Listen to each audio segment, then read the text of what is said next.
নিশা শুই থাকোঁতেই গৰ্ভৱতী মহিলাক কৰিছিল সৰ্পদংশন। তেতিয়া মহিলাগৰাকী আছিল ৩ মাহৰ অন্তঃসত্ত্বা। ইয়াৰ পিছত ঘটিল চিকিৎসা বিজ্ঞানত নোহোৱা নোপোজা ঘটনা। যে গোটেই পৃথিৱীৰ ভিতৰত এই স্পেচিছ বুংগাৰাছ নাইজাৰ যিটো কয়, আমাৰ কলা শংকচুৰ সাপে গৰ্ভৱতী মহিলাক ৩ মাহতে দংশন কৰাৰ পিছত বেবীটোৰ কোনো ধৰণৰ অপকাৰ নোহোৱাকৈ সুস্থভাৱে এগৰাকী সুস্থ সবল কন্যা সন্তান জন্ম পৃথিৱীৰ ভিতৰতে প্ৰথম, আৰু ক'তো তেনেকুৱা ধৰণৰ আমি জাৰ্নেল বা কেছ ৰিপৰ্ট আমি গোটেই পৃথিৱীতে পোৱা নাই। কিন্তু অসমত কেনেকৈ সম্ভৱ হ'ল এই ঘটনা? শিৱসাগৰৰ ৰাজমাইৰ ৰূপাঘাচি নামৰ এইগৰাকী মহিলা শুই থাকোঁতেই কলা শংকচুৰ সৰ্পই দংশন কৰিছিল। তাৰ পিছতেই মহিলাগৰাকীক ডিমৌ আদৰ্শ চিকিৎসালয়লৈ লৈ অনা হৈছিল। চিকিৎসালয়খনৰ চিকিৎসক স্বাস্থ্যকৰ্মীৰ অকলা প্ৰচেষ্টাত সংঘটিত হ'ল বিৰল ঘটনা। মাতৃয়ে জন্ম দিয়ে এটি সুস্থ কন্যা সন্তান।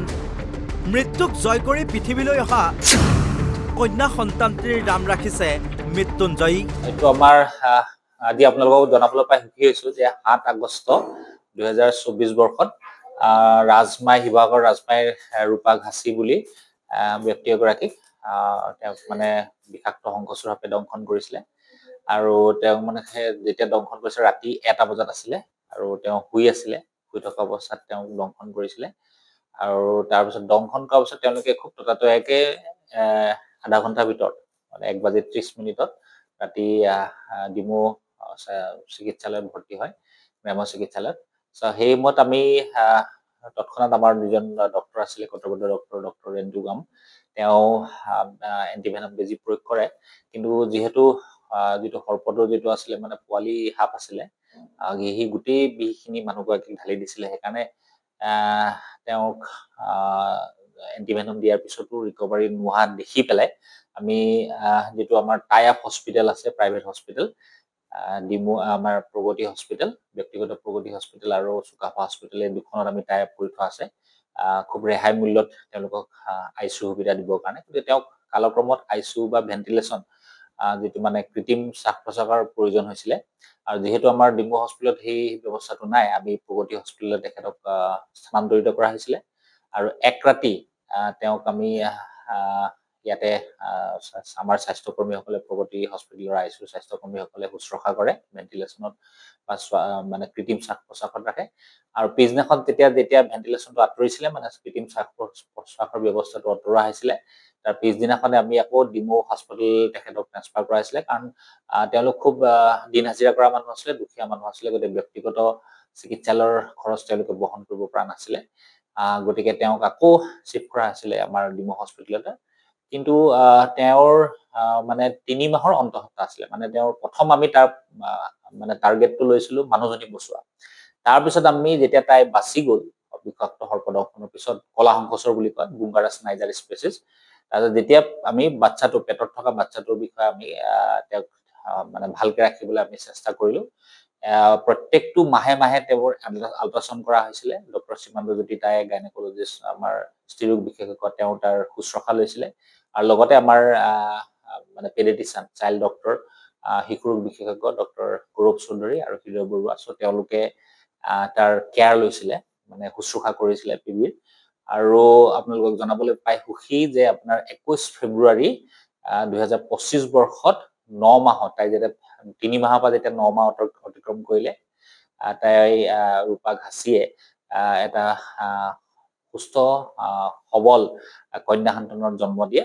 সাধাৰণতে কি হয়, যেতিয়া বিষাক্ত সৰ্পই দংশন কৰিলে সাধাৰণতে কি হয়, পেটত থকা গৰ্ভস্থ সন্তানটি সাধাৰণতে নষ্ট হৈ যায়। আৰু কেতিয়াবা কি হয়, জন্ম হলেও তেওঁৰ সেই গৰ্ভস্থ সন্তানটি মানে বিসংগতি থাকে। কিছুমানৰ হাত নাথাকে, কিছুমানৰ ভৰি নাথাকে, কিছুমানৰ মূৰটো ডাঙৰ থাকে, তেনেকুৱা ধৰণৰ বিসংগতি দেখা দিয়ে। আৰু সেইবাবে আমিও চিন্তিত আছিলো যে পেটত থকা বাচ্চাটো ঠিকে থাকে ডেলিভাৰী হ'ব নে নাহে। কিন্তু ২১ ফেব্ৰুৱাৰী তাৰিখে ২০২৫ বৰ্ষৰ ২১ ফেব্ৰুৱাৰী তাৰিখে আমাৰ ইমাৰ্জেঞ্চি চিজাৰিয়ান ছেকচনৰ দ্বাৰা আমি প্ৰায় ১০:২০ ডিমৌ গ্ৰাম্য চিকিৎসালয়তে চিজাৰিয়ান কৰি তাইৰ বেবীটো আমি জন্ম দিওঁ। আৰু বেবীটোক আমি সম্পূৰ্ণ পৰ্যবেক্ষণত ৰখা হয়।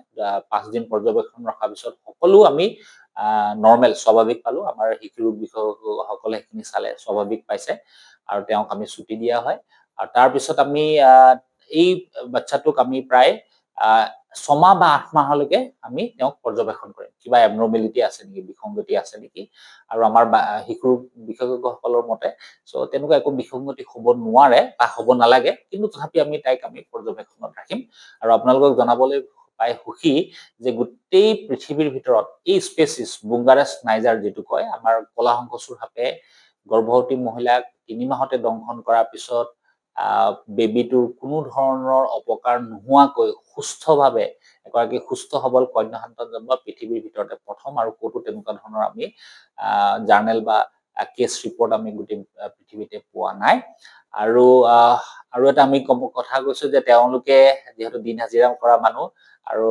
গাঁৱতো আপোনাৰ ধৰক গৰ্ভৱতী মহিলাটো মানুহটো মৰে বুলি ভাবেই তাতে যদি পেটত যিখিনি বেবি আছে সেইখিনিটো মৰে বুলিয়ে ভাবিছিলে গাঁৱত বিশেষকৈ ৰাজমাই অঞ্চলত আৰু তাৰোপৰি কি হৈছিলে ৰূপা ঘাসিৰ মানে আগতে দুটা প্ৰেগনেন্সি লছ আছিল মানে আগতে প্ৰেগনেন্ট হৈছিলে তাই গৰ্ভৱতী হৈছিলে যদি পেটতে ভ্ৰূণটো নষ্ট হৈছিলে গতিকে এইবাৰো নষ্ট হ'ব বুলিয়ে সবে ভাবিছিলে গতিকে যেহেতু তাই মৃত্যু জয় কৰি আহিছে গতিকে আমি তেওঁৰ মাক দেউতাকৰ সন্মতি সাপেক্ষে তেওঁলোকে আমাৰ নাম এটা দিব ক'লে সো তাইক আমি নামটো মৃত্যুঞ্জয়ী বুলি নামকৰণ কৰো সো এইটোৱে আমাৰ ৰূপা ঘাসিৰ কাহিনী